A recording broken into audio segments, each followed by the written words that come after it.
ಮಾಡಲೋದ್ರೆ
ಜನ ಬಂದಿದ್ದೀರಾ? ಇಲ್ಲ ಅಂದ್ರೆ ಒಬ್ರು ಇರ್ತಿರ್ಲಿಲ್ಲ ಇಲ್ಲಿ, ಹೌದಿಲ್ರಿ? ಮಾನವ ಜನ್ಮ ಬಹಳ ದೊಡ್ಡದು ಅಂದ್ರೆ ಏಕೆಂದ್ರೆ ಕಣ್ಣು ಕೈ ಕಾಲ್ಗೆ ವಿನಾಲಿಗೆ ಇರಲಿಕ್ಕೆ,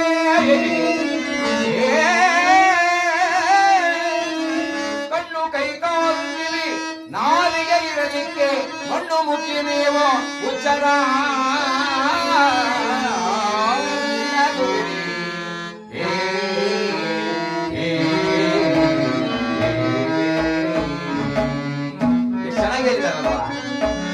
ಮಾನವ ಜನ್ಮ ಬಹಳ ದೊಡ್ಡದು. ಕಣ್ಣು ಕೈ ಕಾಲು ಕಿವಿ ನಾಲಿಗೆ ಇರಲಿಕ್ಕೆ ಅಂದ್ರು ಪ್ರಾಜ್ಞರು. ಹೇಗೆ ಅಂದ್ರೆ ಭಗವಂತ ಎಲ್ಲದಕ್ಕೂ ಜೀವರಾಶಿಗಳಿಗೆ ಹುಟ್ಟಿದ್ದಾನೆ. ಎಲ್ಲಾ ಜೀವರಾಶಿಗಳಿಗೂ ಮಾನವ ಜನ್ಮ ಅಲ್ಲ 84 ಲಕ್ಷ ಜೀವರಾಶಿಗಳು ಹುಟ್ಟಿದ್ದಾನೆ. ಆದರೆ ಈ ವಿಶೇಷವಾಗಿರ್ತಕ್ಕಂಥದ್ದು ಜ್ಞಾನ ಎಂಬತಕ್ಕಂತಹದ್ದನ್ನ ಈ ಮಾನವನಿಗೆ ಮಾತ್ರ ಕೊಟ್ಟಿದ್ದಾನೆ. ನೋಡ್ರಿ, ಕುರಿಗೆ ಮೇಕೆಗೆ ಎಲ್ಲವನ್ನೂ ಜ್ಞಾನ ಕೊಟ್ಟಿದ್ದಾನೆಯೇ? ಜ್ಞಾನ ಇಲ್ಲ, ಮಾನವನಿಗೆ ಮಾತ್ರ. ಅದು ಹೇಗೆ ಅಂದ್ರೆ ಈ ಮಾನವನನ್ನು ಸೃಷ್ಟಿ ಮಾಡಬೇಕಾದ್ರೆ ಭಗವಂತನಾಗಿರ್ತಕ್ಕಂತಹ ಪರಬ್ರಹ್ಮ ಪರಮೇಶ್ವರನಾಗಿರ್ತಕ್ಕಂತಹ ಪರಮಾತ್ಮನು ತಾಯಿಯ ಗರ್ಭದಲ್ಲಿ ಬೊಂಬೆಯನ್ನು ಮಾಡಿದ. ಈ ಜಗತ್ತಲ್ಲಿ ಎಲ್ಲಾ ಕೆಲಸಗಳನ್ನು ನಾವು ಮಾಡ್ತೇವೆ, ಈ ಜಗತ್ತಿನೊಳಗೆ ಎಲ್ಲ ಕೆಲಸವನ್ನು ಮಾಡ್ತೇವ್ರಿ. ಆದ್ರೆ ಈ ಬೊಂಬೆ ಮಾಡುವುದು ಬಹಳ ಕಷ್ಟ ಇದೆ ಅಲ್ವಾ ಗೌಡ್ರೆ? ಈ ಬೊಂಬೆಯನ್ನು ಮಾಡುವುದು ಬಹಳ ಕಷ್ಟ. ಅದು ಕತ್ತಲಲ್ಲಿ ಗರ್ಭದ ಒಳಗಡೆ ಆ ಬೊಂಬೆಯನ್ನ ತಿದ್ದುತ್ತಾನಲ್ಲ. ಎಷ್ಟು ತಿಂಗಳು ತಿದ್ದುತ್ತಾನಮ್ಮ? 9 ತಿಂಗಳು. ನೀನೇ ಎತ್ತಿರೋದು. 9 ತಿಂಗಳು 9 ದಿನ 9 ಗಳಿಗೆ ಈ ಬೊಂಬೆಯನ್ನು ತಿದ್ದುವುದು ಎಷ್ಟು ದಿನ? 6 ತಿಂಗಳು. 6 ತಿಂಗಳಲ್ಲಿ ಈ ತಾಯಿಯ ಗರ್ಭದಲ್ಲಿ ಬೊಂಬೆಯನ್ನು ಸೃಷ್ಟಿ ಮಾಡ್ತಾನೆ. ಸೃಷ್ಟಿ ಮಾಡಿ ಕಣ್ಣು ಕೈ ಕಾಲು ಕಿವಿ ನಾಲಿಗೆ ಎಲ್ಲವನ್ನು ಸೃಷ್ಟಿ ಮಾಡ್ತಾನೆ ಕಣ್ರಿ. ಇಷ್ಟು ಮಾಡ್ಬಿಟ್ಟು ಸುಮ್ಮನೆ ಇದ್ದನ? ಇರ್ಲಿಲ್ಲ. ಕಣ್ಣನ್ನು ಕೊಟ್ಟ ಈ ಮಾನವನಿಗೆ ಎಲ್ಲಿ ಆ ಮಗುವಿಗೆ ತಾಯಿಯ ಗರ್ಭದಲ್ಲಿ ಅದಕ್ಕೆ ಒಂದು ದೃಷ್ಟಿಯನ್ನಿಟ್ಟ. ಏನು ಜಗತ್ತೇ ನೋಡ್ಬೋದು ನಾವೆಲ್ಲ ಅಲ್ವಾ? ಅಮೆರಿಕಾಗಡೆ ಹೋದ್ರೆ ಅಮೆರಿಕ ಎಲ್ಲ ನೋಡ್ಬೋದು. ಬೆಟ್ಟದಷ್ಟು ಮೇಲ್ಗಡೆ ನಿಂತ್ಕೊಂಡ್ಬಿಟ್ರೆ ಇಡೀ ಸುತ್ತೆಲ್ಲ ನೋಡ್ಬೋದು, ಸೂರ್ಯಗಳೇ ನೋಡ್ಬೋದು ಅಲ್ವಾ? ಈ ಜಗತ್ತೇ ನೋಡುವಂತಹ ಶಕ್ತಿಯನ್ನ ಸಣ್ಣದಾಗಿರ್ತಕ್ಕಂತಹ ಆ ಕಣ್ಣಿನ ಮಧ್ಯೆ ಒಂದು ದೃಷ್ಟಿಯನ್ನಿಟ್ಟ. ಅವನಂತ ಬುದ್ಧಿವಂತರೇ ಅಲ್ವಾ? ನಾವ ಬುದ್ಧಿವಂತರು? ಅವನು ಬುದ್ಧಿವಂತ. ಕಣ್ಣನ್ನು ಕೊಟ್ಟ, ದೃಷ್ಟಿಯನ್ನು ಇಟ್ಟ, ಕಿವಿಯನ್ನು ಕೊಟ್ಟ. ಕಿವಿ ಕೊಟ್ಟು ಸುಮ್ಮನೆ ಇರಲಿಲ್ಲ. ಕಿವಿಯನ್ನು ಕೊಟ್ಟರೆ ಒಳಗಡೆ ತಮಟೆಯನ್ನು ಕೊಟ್ಟ.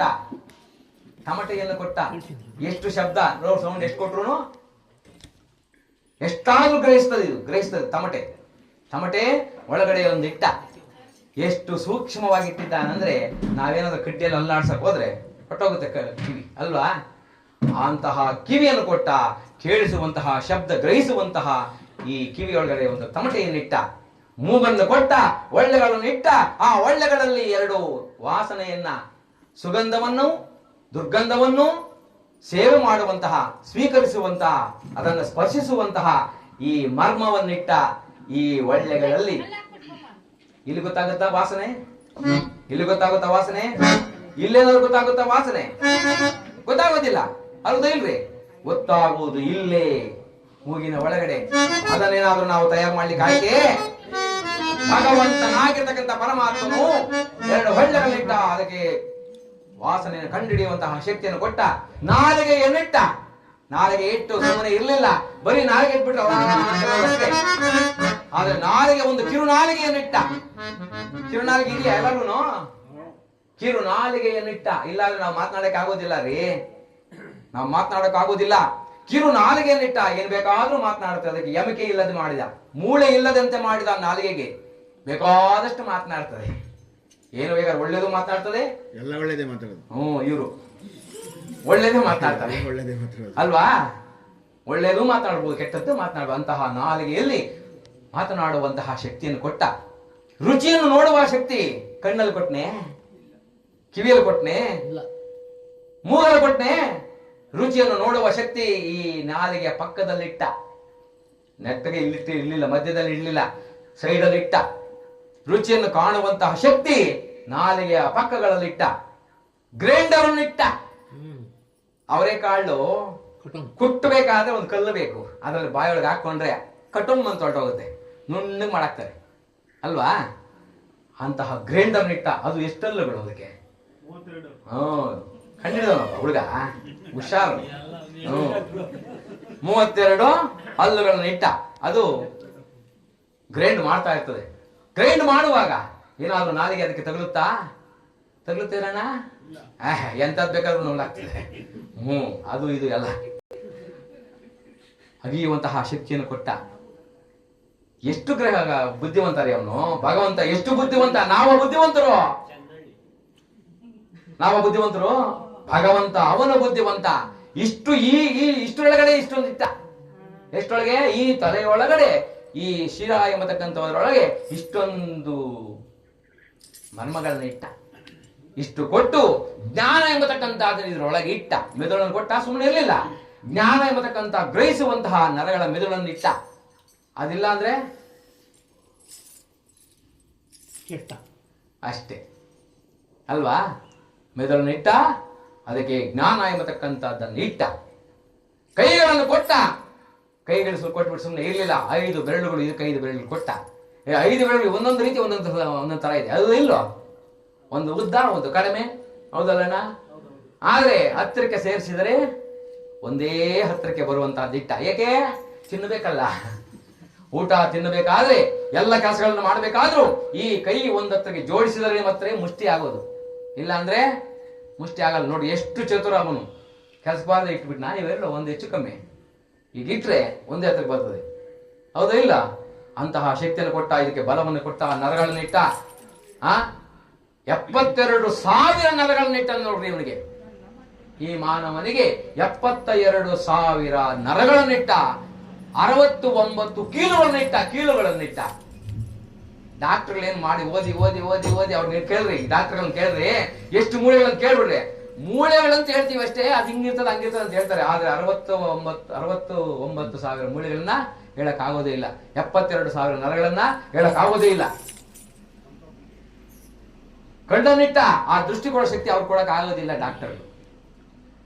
ಎಂತಹ ಬುದ್ಧಿವಂತ ರೀ ಅವನು, ಎಂತಹ ಬುದ್ಧಿವಂತ. ಕಾಲುಗಳನ್ನು ಕೊಟ್ಟ. ಬರೀ ಕಾಲು ಕೊಟ್ಟು ಪಾದ ಇಲ್ಲ ಅಂದ್ರೆ ನಡೆಯಕ್ ಆಗುತ್ತಾ? ನಡೆಯಕ್ ಆಗೋದೇ ಇಲ್ಲ. ಅದಕ್ಕೆ ಪಾದವನ್ನಿಟ್ಟ. ಆ ಪಾದಕ್ಕೆ 5 ಬೆರಳುಗಳನ್ನು ಇಟ್ಟ. ಅದಕ್ಕೆ ಪಾದ ಇದ್ರೆ ನಾವು ನಡೆಯೋದು. ಪಾದ ಏನಂದ್ರೆ ಕುಂಟ ಅಂತಾರೆ, ಪಾದ ಇಲ್ಲ ಅಂದ್ರೆ ಕುಂಟ ಅಂತಾರೆ, ಹೌದಾ ಇಲ್ಲೋ? ಮೂವನ್ನಿ ಇಲ್ಲ ಹೂವನ್ನಿ, ಹೌದಿಲ್ಲ? ಅವನವೇ ಬುದ್ಧಿವಂತ. ಇಷ್ಟೆಲ್ಲ ಇದಕ್ಕೆ ಕೊಟ್ಟನಲ್ಲ ಬೊಂಬೆಯನ್ನು ತಯಾರು ಮಾಡಿ 9 ರಂಧ್ರಗಳನ್ನಿಟ್ಟ. 9 ರಂಧ್ರಗಳನ್ನಿಟ್ಟ. ತಿಂದಿದ್ದನ್ನ ಜೀರ್ಣ ಮಾಡುವಂತಹ ಗ್ರೈಂಡರ್ ಇಟ್ಟು ಒಳಗಡೆ ಮಿಷನ್ ಇಟ್ಟ. ಆ ಮಿಷನ್ ಎಷ್ಟು ಬೇಕಾದ್ರೂ ತುಂಬಿಕೊಳ್ಳುವಂತಹ ಶಕ್ತಿಯನ್ನು ಕೊಟ್ಟ. ಅದನ್ನು ಹೊರಗೆ ಹಾಕುವಂತಹ ಜಾಗವನ್ನಿಟ್ಟ. ನಾವು ಅದನ್ನ ನೋಡ್ಕೊಂಡು ನಾವು ಕಟ್ಟಿದೀವಿ ಅಲ್ವಾ? ಶೌಚಾಲಯಗಳನ್ನು ಕಟ್ಟಿದ್ವಿ. ಅದಕ್ಕೆ ನೀರು ಕುಡಿಯೋದನ್ನಿಟ್ಟ. ನೀರೇ ಬೇರೆ, ಊಟವೇ ಬೇರೆ ಕಡೆ ಹೋಗುವುದನ್ನಿಟ್ಟ. ಎಷ್ಟು ಬುದ್ಧಿವಂತ ಆ ನಮ್ಮಪ್ಪ, ಆ ಶಿವ ಅಲ್ವಾ? ಎಲ್ಲವನ್ನು ಎಲ್ಲಿಟ್ಟ? ಈ ಶರೀರದಲ್ಲಿಟ್ಟ. ಇಷ್ಟು ಭಾಗ್ಯವನ್ನು ಕೊಟ್ಟಿರ್ತಕ್ಕಂಥ ಅವನಿಗೆ ನಾವೇನಾದ್ರೂ ಕೊಟ್ಟಿದ್ದೀವಿ? ಕೊಟ್ರೇನಣ್ಣ? ಏನ್ನ ದೇವಸ್ಥಾನ ಕಟ್ಟಿದ್ರಿ? ಕಟ್ಟಿದ್ದು ನಿಮ್ಗೆ ಹೆಸರಿಗಾಯ್ತು, ನಿಮ್ಗೆ ಹೆಸರಿಗಾಯ್ತ್ರಿ. ನಾನು ಕಟ್ಟಿಸಿದೆ ಅಂತ ಹೆಸರಿಗಾಯ್ತ್ರಿ. ಅವನಿಗೆ ಏನಾದ್ರು ಕೊಟ್ರೇನ್ರಿ? ಭಗವಂತನಿಗೆ ಏನಾದ್ರು ಕೊಟ್ರ? ಓದ್ವಿ, ಕಟ್ಟಿಸಿದ್ವಿ, ನಾವು ಅದು ಮಾಡಿಸಿದ್ವಿ ಇದು ಮಾಡಿಸಿದ್ವಿ ಅಂತ ಹೇಳ್ಕೊಳಕ್ ನಮಗಾಯ್ತು ಅಷ್ಟೇ ವಿನಃ ಇಷ್ಟು ತಯಾರು ಮಾಡಿರತಕ್ಕಂಥವನಿಗೆ ಅವನಿಗೆ ಏನಾದ್ರೂ ಕೊಡೋದೊಂದು ಇದೆಯಲ್ಲ, ಅದೇ ಭಕ್ತಿ ಸಮರ್ಪಣೆ ಅಷ್ಟೇ ಬೇಕಾಗಿರೋದು. ಅವನಿಗೆ ಬಂಗಾರದ ಕಿರೀಟ ಮಾಡಿಸಿರೋನಿಗೆ ಬೇಕಾಗಿರೋ ಎಲ್ಲವನ್ನೂ ಅವನು ಕೊಟ್ಟಿರೋದೇ ನಮ್ಗೆ ಕೊಡೋದು ನಾವು. ಹೌದಾ ಇಲ್ಲೋ? ಬಂಗಾರ ಅವನು ಕೊಡ್ಲಿಲ್ಲ ಅಂದ್ರೆ, ಭೂಮಿಯಲ್ಲಿ ಸೃಷ್ಟಿ ಮಾಡಿಲ್ಲ ಅಂದ್ರೆ ನಾವು ಬಂಗಾರವನ್ನು ಎಲ್ಲಿ ತೆಗೆಯೋದು? ಬೆಳ್ಳಿಯನ್ನು ಎಲ್ಲಿ ತೆಗೆಯೋದು? ಖನಿಜವನ್ನು ಎಲ್ಲಿ ತೆಗೆಯೋದು? ಅವನು ಸೃಷ್ಟಿ ಮಾಡಿ ಇಟ್ಟಿರ್ತಕ್ಕಂಥದ್ದನ್ನೇ ನಾವು ತೆಗೀತಕ್ಕಂಥದ್ದು. ಅವನು ಕೊಟ್ಟಿಲ್ಲ ಅಂದ್ರೆ, ಗಣಿನೇ ಇಲ್ಲ ಅಂದ್ರೆ ಎಲ್ರಿ ನಾವು ಬಂಗಾರ ತೆಗೆಯೋದು? ಮಣ್ಣು ಇಲ್ಲ ಅಂದ್ರೆ ನಾವೆಲ್ಲರೂ ಇಟ್ಟಿಗೆ ಕಟ್ಟೋದು? ಕಲ್ಲಿಲ್ಲ ಅಂದ್ರೆ ನಾವ್ ಹೇಗೆ ದೇವಸ್ಥಾನ ಕಟ್ಟಕ್ಕಾಗುತ್ತೆ? ಅವೆಲ್ಲ ಇದ್ದಿದ್ದಕ್ಕೆ ಅಲ್ವಾ ನಾವು ದೇವಸ್ಥಾನ ಕಟ್ಟಿ. ಅದಿಲ್ಲ ಅಂದ್ರೆ ಎಲ್ಲವನ್ನು ಅವನು ತಯಾರು ಮಾಡಿ ಕೊಟ್ಟ, ನಾವು ಅವನಿಗೆ ಏನಾದ್ರೂ ಕೊಟ್ಟಿವೆ? ಕೊಡುವುದೊಂದಿದೆ. ಭಗವಂತ ನನಗೆ ದುಡ್ಡು ಬೇಕಾಗಿಲ್ಲ, ಕಾಸು ಬೇಕಾಗಿಲ್ಲ, ಅಗತ್ಯ ಹಾಕುವಂತ ಕೆಲಸ ಬೇಕಾಗಿಲ್ಲ ರೀ. ತೋಟದಲ್ಲಿ ಹೋಗಿ ದುಡಿ ಹಾಕಿ ಅಗತ್ಯ ಹಾಕುವ ಕೆಲಸ ಬೇಕಾಗಿಲ್ಲ. ಭಕ್ತಿಯಿಂದ ಭಗವಂತನನ್ನ ಸ್ಮರಣೆ ಮಾಡಿದರೆ ಸಾಕು. ದೇವಸ್ಥಾನಕ್ಕೆ ಹೋಗ್ತೀವಿ ನಾವು. ದೇವಸ್ಥಾನಕ್ಕೆ ಹೋಗ್ಬೇಕಾದ್ರೆ ಮನೆಯಲ್ಲಿ ಅನ್ಕೊಳ್ತೀವಿ ದೇವಸ್ಥಾನಕ್ಕೆ ಹೋಗ್ಬೇಕು ಅಂತ. ಹೋಗುವಾಗ ಪ್ರಯಾಣ ಆಗ್ಬೇಕು, ಎಂತ ಬಟ್ಟೆ ಹಾಕೊಬೇಕು ಅಂತ ಯೋಚನೆ ಮಾಡ್ತೀವಿ, ಎಂತ ಸೀರೆ ಕಟ್ಕೋಬೇಕು ಅಂತ ಹೆಣ್ಮಕ್ಳು ಯೋಚನೆ ಮಾಡ್ತಾರೆ, ಯಾವ ರೀತಿ ಹೋಗ್ಬೇಕು ಅನ್ನೋ ಜನ ಯೋಚನೆ ಮಾಡ್ತೀವಿ. ದೇವಸ್ಥಾನಕ್ಕೆ ಹೋದಾಗ ಅವ್ರು ಬಂದಿದ್ದಾರೇನೋ, ಇವ್ರು ಬಂದಿದ್ದಾರೇನೋ, ನಮ್ಮ ನೆಂಟರಿಷ್ಟರು ಬಂದಿದ್ದಾರೇನೋ ಅದನ್ನು ಯೋಚನೆ ಮಾಡ್ತೀವಿ. ದೇವಸ್ಥಾನ ಹತ್ರ ಬಾಗಿಲಲ್ಲಿ ಇಡ್ತಾ ಇದ್ದಂಗೆ ಅಂತೀವಿ. ಅದೇ ಇಲ್ಲ, ಏನಾದ್ರಲ್ಲಿ ಏನಾದ್ರೂ ಅರ್ಥ ಇದೆಯಾ? ಅಷ್ಟೇ. ಅಲ್ಲಿಗೆ ಹತ್ರಕ್ಕೆ ಹೋದ್ಮೇಲೆ ಚೆನ್ನಾಗಿದ್ದೀರಾ, ಯಾವಾಗ ಬಂದಿದ್ದ? ದೇವರಲ್ಲಿರ್ತಾನೆ, ಇವ್ರನ್ನ ಮಾತನಾಡಿಸ್ತಾರೆ. ಭಾಷಣ ಶುರುವಾಗುತ್ತೆ. ಮನೆ ಯಾವಾಗ ಕಟ್ಟಿದ್ರಿ? ಮನೆ ಆಯ್ತಾ? ಎಷ್ಟು ಒಡವೆ ಅಮ್ಮ, ಸೀರೆ ಎಂತ ತಗೊಂಡ್ಬಿಡ್ರಿ ನಿಮ್ಮ ಯಜಮಾನ್ರು? ಇದು ಚರ್ಚೆ, ಚರ್ಚಾ ಸ್ಪರ್ಧೆ ಶುರುವಾಗುತ್ತೆ. ಅರ್ಚನೆ ಮಾಡಿಸ್ಬೇಕು ಅಂತಾರೆ ಸ್ವಾಮಿಗಳು ಹೋಗ್ತಾ ಇದ್ದಾಗೆ. ಅರ್ಚನೆ ಮಾಡಿಸೋದು, ನಾನು ನನ್ನ ಹೆಸರು, ನನ್ನ ಕುಲ, ಗೋತ್ರ ಎಲ್ಲ ಹೇಳ್ತೀವಿ. ಅರ್ಚನೆ, ನಾನು ಯಾರೆಂಬುದನ್ನು ಅರ್ಚನೆ ಮಾಡ್ಬೇಕಂತೆ. ನಾನು ಯಾರು, ನಾನು ಎಲ್ಲಿಂದ ಬಂದೆ, ಇದರೊಳಗಡೆ ಜೀವನ ಆಗಿರ್ತಕ್ಕಂಥ ಎಲ್ಲಿಂದ ಬಂದು ಸೇರಿದೆ, ನಾನು ಯಾರು ಅಂತಕ್ಕಂಥದ್ದನ್ನ ಅರ್ಚನೆ ಮಾಡಿಸ್ಬೇಕು. ಅದನ್ನ ಹೇಳಲ್ಲ. ನಮ್ಮ ಅಪ್ಪನ ಹೆಸರು ಹೇಳ್ತೀವಿ. ನಮ್ಮ ಅಪ್ಪ ಹೆಸರು ಶ್ರೀನಿವಾಸಾಚಾರ್ಯ, ಅವರ ಮಗ ನಾನು, ದೊಡ್ಡ ಮಗ ಸುಬ್ರಹ್ಮಣ್ಯಾಚಾರ್ಯ, ನನ್ನ ಹೆಂಡತಿ ಇಂಥವ್ರು, ನನ್ನ ಮಕ್ಕಳಿಂತವ್ರು ನಾವು ಹೇಳ್ತೀವಿ. ಅದು ನಾವಿಟ್ಕೊಂಡು ಹೇಳ್ದವೆಲ್ಲ. ಅವನು ಉಪನಿಧಾನ ಅಲ್ಲ, ಎಲ್ಲರಿಗಿಂತ ಮೊದಲಾಗಿರ್ತಕ್ಕಂಥವ್ನು. ಅವನಿಂದ ನಾನು ಬಂದಿದ್ದೇನೆ ಅನ್ನತಕ್ಕಂಥದ್ದೇ ಮರ್ತಿರ್ತೇವೆ ನಾವು. ಆ ಭಗವಂತನಿಂದ ಬಂದಿರ್ತಕ್ಕಂಥವ್ರು, ಅವನನ್ನ ನಾವು ಅರ್ಚನೆ ಮಾಡಿಸೋದಿಲ್ಲ, ನಮ್ಮನ್ನು ನಾವು ಅರ್ಚನೆ ಮಾಡಿಸ್ತೀವಿ. ಅರ್ಚಿಸುವುದು, ಪೂಜಿಸುವುದು, ಅರ್ಚನೆ ಮಾಡಿ ಪೂಜೆ ಮಾಡತಕ್ಕಂಥದ್ದು. ಕೈಲಾದ ಮಟ್ಟಿಗೆ ತೆಂಗಿನಕಾಯಿ, ಹೂ, ಹಣ್ಣು ಎಲ್ಲ ತಗೊಂಡು ಹೋಗ್ತೀವಿ. ಅವನನ್ನು ಪ್ರೀತಿಯಿಂದ ಪೂಜಿಸಿದರೆ ಸಾಕಂತೆ. ಸ್ಮರಣೆ ನಿಂತು ಭಕ್ತಿಯಿಂದ ಅವನ ಸಮರ್ಪಣೆ ಮಾಡ್ಬೇಕಂತೆ ಮನಸ್ಸಿನಿಂದ. ಪರಮಾತ್ಮ ಎಲ್ಲವೂ ನಿನ್ನದೇನಯ್ಯ, ಜಗತ್ತೇ ನಿನ್ನದಾಗಿರುವಾಗ ನನ್ನದೇನು ಇಲ್ಲ, ಈ ಶರೀರವೇ ನಿನ್ನದು, ಈ ಶರೀರದೊಳಗೆ ನಾನಿದ್ದೇನೆ, ನಾನು ಇಲ್ಲಿಗೆ ಬಂದಿರುವುದೇ ನಾನು ನಿನ್ನ ನೋಡಲಿಕ್ಕಾಗಿ ಅಂತ ಹೇಳಿ ನನ್ನ ಶರೀರವನ್ನು ಅಲ್ಲಿ ಸಮರ್ಪಣೆ ಮಾಡಿ ನಿಂತುಕೊಳ್ತಕ್ಕಂಥದ್ದು ಪೂಜ್ಯ. ಅರ್ಚನೆ, ವೀಕ್ಷಣೆ, ಆ ಭಗವಂತನನ್ನ ನೋಡುವುದಕ್ಕಾಗಿ ಅನೇಕ ವಿಗ್ರಹ ಆರಾಧನೆಗಳನ್ನು ಮಾಡಿದ್ದಾರೆ. ದೇವಸ್ಥಾನಗಳು ಅವತ್ತೇ ಕಟ್ಟಿದ್ರು, ನಾವಿವತ್ತು ಕಟ್ತಾ ಇದ್ದೀವಿ. ಅದನ್ನು ಮೊದಲೇ ಕಟ್ಟಿ ತೋರಿಸಿದ್ರು ನಮಗೆ. ಅದಕ್ಕೆ ನಾವು ಅವನನ್ನ ನೋಡ್ಲಿಕ್ಕೆ ಹೋಗ್ತೇವೆ. ತಿರುಪತಿಗೆ ಹೋದ್ರು ಅವನ್ ನೋಡಕ್ 3 ನಾಮ ನೋಡಕ್ ಹೋಗ್ತಾ ಇರ್ತೀವಿ. ನೋಡಿದ ತಕ್ಷಣ ಮನೆ ಕಡೆ ಗಮನ. ಇವನ ಮನೆಗೆ ಹಸುಗಳೇನಾಗುವ, ಎತ್ತುಗಳೇನಾಗುವ, ಟ್ರ್ಯಾಕ್ಟರ್ ಏನಾಯ್ತು, ಜಮೀನ್ ಕಡೆ ಬಳೆ ಬಿದ್ದೋಯ್ತೋ ಇಲ್ಲೋ? ಹೌದಾ ಇಲ್ರಿ? ನಿಜ ಅಂದ್ರೆ ಸುಳ್ಳಂದ್ರೆ ನಂಗೇನು ಬೇಜಾರಿಲ್ಲ, ಬೈಕೊಳ್ಳಲ್ಲ ಅಲ್ವಾ? ಮನೆ ಕಡೆ ಗಮನ. ಅವನು ಪಾಂಡೆ ಪಾಂಡೆ ಅಂತ ಹೇಳ್ತಾ ಇರ್ತಾನೆ ತಿರುಪತಿಯಲ್ಲಿ. ಧರ್ಮಸ್ಥಳಕ್ಕೆ ಹೋದ್ರೆ ನಡೀರಿ ಅಂತಾರೆ.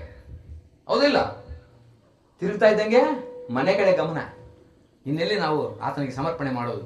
ಸಮರ್ಪಣೆ ಮಾಡತಕ್ಕಂಥದ್ದು ಭಕ್ತಿಯಿಂದ ಆತನಿಗೆ ಸಮರ್ಪಣೆ ಮಾಡಬೇಕು, ನಮನವನ್ನು ಮಾಡಬೇಕು, ಭಗವಂತನ ಪ್ರೀತಿಯಿಂದ ನಮಿಸಬೇಕಂತ. ಅದಕ್ಕಾಗಿ ಮಾನವ ಜನ್ಮ ಬಹಳ ದೊಡ್ಡದು. ಕಣ್ಣು, ಕೈ, ಕಾಲು, ಕಿವಿ, ನಾಲಿಗೆ ಇರಲಿಕ್ಕೆ ಮಣ್ಣು ಮುಕ್ಕಿ ಹುಚ್ಚರಾಗುವಿರೇ.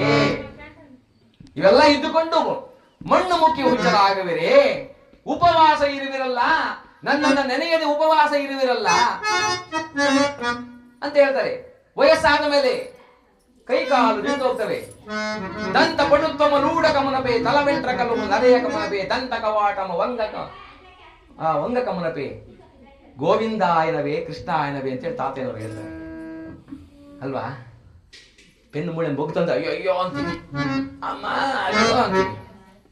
ಅಲ್ಲಲ್ಲಿ ಉದುರೋಯ್ತು ಅಂತಂದ್ರೆ ನಾರಾಯಣ ಅಂದ್ರೆ ನಾರಾಯಣ ಅಂತೀವಿ, ಗೋವಿಂದ ಅನ್ನೋದ್ರೆ ಗೋವಿಂದ ಅಂತೀವಿ. ಭಗವಂತನ ನೋಡು ಅಂದ್ರೆ ಹಾಗೆ ನೋಡ್ತೀವಿ. ಅದಕ್ಕೆ ಶಕ್ತಿ ಇರುವಾಗಲೇ ಭಗವಂತನನ್ನ ಇನ್ನಾದರೂ ಏಕ ಭಾವದಿ ಶ್ರೀ ಚನ್ನಪುರಂದರ ವಿಠಲನ ರಾಯಣ ನೆನೆಯಿರೋ.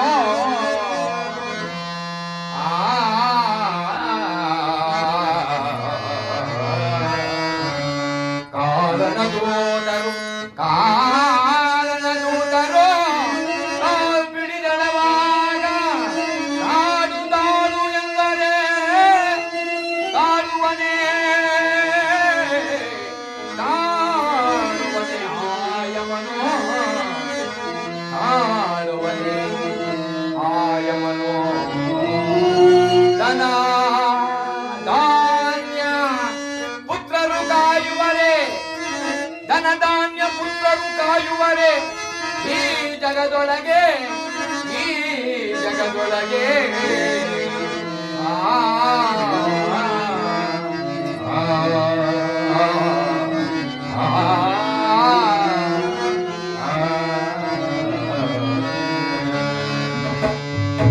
ಕಾಲನ ದೂತನ ಬಂದು ಕಾಲು ಬಿಡಿದು ದರದರನೆ ಎಳೆದುಕೊಂಡುವಾಗ ಯಾವ ಸಮಯದಲ್ಲಿ ಬರ್ತಾನೋ ಗೊತ್ತಿಲ್ಲ ರೀ. ಗೊತ್ತಾ ಯಾರಿಗಾದ್ರು? ಗೊತ್ತಿದ್ರೆ ಹೇಳಪ್ಪ. ಯಾವ ಟೈಮಲ್ಲಿ ಬರ್ತಾನೋ ಗೊತ್ತಿಲ್ಲ. ಆ ಬಂದು ಕಾಲು ಬಿಡಿದು ಎಳೆವಾಗ, ಪಾಶವನ್ನು ಹಾಕಿ ಗುಂಜುವಾಗ, ನನ್ನ ಮಕ್ಕಳು 10 ಜನ ಇದ್ದಾವ್ರಿ, ನನ್ನನ್ನು ಕಾಪಾಡ್ತಾರೆ, ನನ್ನ ಬದುಕಿಸ್ಕೊಂತಾರೆ ಅಂತಾರೆ. ಆಗ ನಗ್ತಾನಂತೆ ಮೇಲ್ಗಡೆ, ಇವಾಗ ಕರ್ಕೊಂಡು ಹೋಗ್ತಾ ಇದ್ದೀನಿ, ಇನ್ನು ಬದುಕಿಸ್ಕೊಂತೀರಾ? ಕೋಟಿ ಜನ ಇದೆ ರೀ, 10 ಕೋಟಿ ಜನ ನನ್ನ ಹತ್ರ, ಎತ್ತಿ ಚೆಲ್ಲು ಬಿಡ್ತೀನಿ ಡಾಕ್ಟರ್ಗೆ, ಬದುಕ್ಬಿಡ್ತಾನೆ ಅಂತಂದ್ರೆ ಆಗುತ್ತಾ? ಆಗ ನಗ್ತಾನ ಅವನು. ಓ ಕೋಟಿ ಇದೆಯಾ? ಆ ಕೋಟಿ ಯಾರ್ದು? ನನ್ನದು ಅಂತಾನೆ. ಮೊದಲ್ರಿ ಆಗೋದಿಲ್ಲ. ಆಗ ಕಾಲನ ದೂತರು ಬಂದು ನನ್ನಲ್ಲಿ ಧನ ಧಾನ್ಯ ಪುತ್ರರಿದ್ದಾರೆ ಕಣ್ರಿ, ಕಾಯುವರೇ ಕಾಯುವರಲ್ಲ. ಅದಕ್ಕಾಗಿ ಇನ್ನಾದರೂ ಆ ಏಕೋ ಭಾವದಿಂದ ಶ್ರೀ ಚನ್ನಪುರಂದರ ವಿಠಲರಾಯನನ್ನ ನೆನೆಯಿರೋ ಅಂತ ಹೇಳಿ ಅನೇಕ ದಾಸವರೇಣರು ಹೇಳ್ತಾರಂತೆ. ಅದಕ್ಕೆ ಆ ಕೈವಾರ ನಾರಾಯಣಪ್ಪನವರು ಹೇಳ್ತಾರೆ, ಈ ಕೊಂಪಕಾಪುರಮೋ ಇದು ನಿಜ ಮುಖ